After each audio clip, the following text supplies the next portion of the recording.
Gata Supervivencia con un nuevo vídeo y como os prometí, hoy os traigo cómo usar el kit que ya expliqué de fuego. Bueno, le he añadido una cosa que se llaman pastillas encendedoras de fuego, que es para que arda mejor. Bueno, os voy a encender el fuego.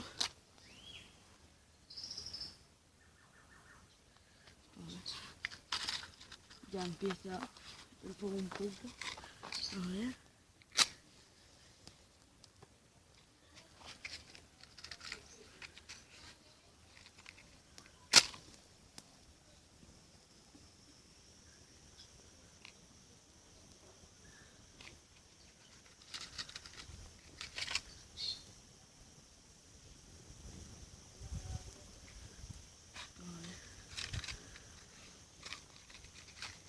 Bueno, como veis, el fuego ya está ardiendo. En las pastillas vienen 32 en la caja y cada pastilla dura, pues creo que 6-7 minutos. Bueno, ya empieza a arder un poco el fuego. Voy a echarle más gas.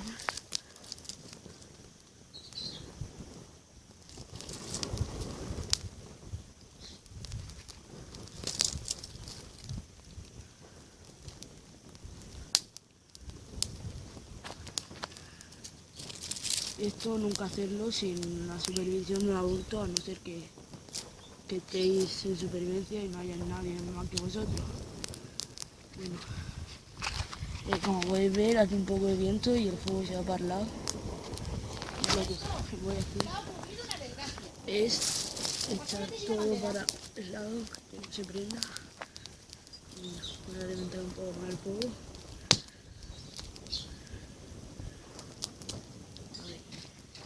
No sé si con la cámara se apreciará. Sí, se aprecia.